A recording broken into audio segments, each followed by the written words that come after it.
اور پھر یہ بات ذہن میں رکھیں کہ بیوی خاوند کے لیے بوجھ نہیں ہے، خاوند کے لیے بطور نعمت خداوندی ہے۔ فَبِأَيِّ آلَاءِ رَبِّكُمَا تُكَذِّبَانِ میں ایک شکریہ بیوی کا بھی موجود ہے۔ ہم کھانا کھاتے ہیں تو اللہ تیرا شکر ہے، پانی پیتے ہیں تو اللہ تیرا شکر ہے، کچھ اور اچھائی ہو تو اللہ تیرا شکر ہے، جو میرے ایمان کے محافظ بن کے آئی ہے اس پر اللہ تیرا شکر ہے، نہیں ہے تو اس پر بھی اللہ تیرا شکر ہے۔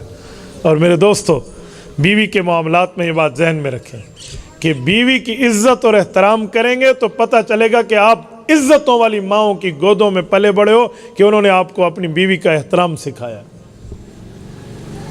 لوگ بیویوں کی عزت کریں نا تو آج کل ایک غلط بات مشہور ہے کہ فلاں رن مرید ہو گیا۔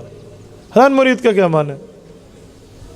بیوی کی عزت کرنا رن مریدی ہے؟ تو قرآن کہتے ہیں عاشروہن بالمعروف، بیویوں کے ساتھ اچھائی کے ساتھ رہو، تو قرآن یہی درس دے رہا ہے ہمیں۔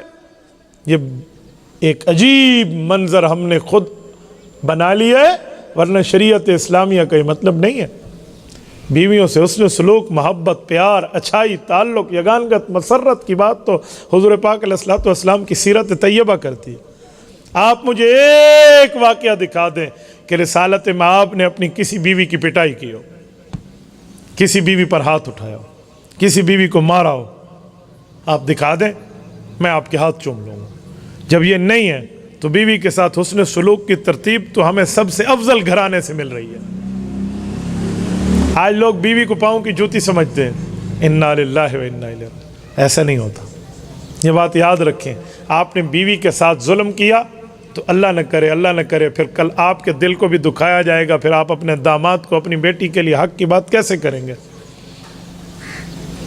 اور یہ بات ذہن میں رکھو میرے دوستو، بیوی پاؤں کی جوتی نہیں ہوتی، بیوی بندے کی عزت ہوتی ہے، اور عزت کو عزت کے معاملات سے دیکھا جاتا ہے، ظلم کے معاملات پہ نہیں۔ میں ایک بات کرتا ہوں کہ جو بندہ اپنی گرل فرینڈ کے ساتھ، اپنی دوست اور سہیلی کے ساتھ چیٹنگ کرتا ہے، اس پر اللہ کی لعنت ہے، لیکن یہی گپ شپ اپنی بیوی سے کرے تو اللہ کی رحمت آتی ہے۔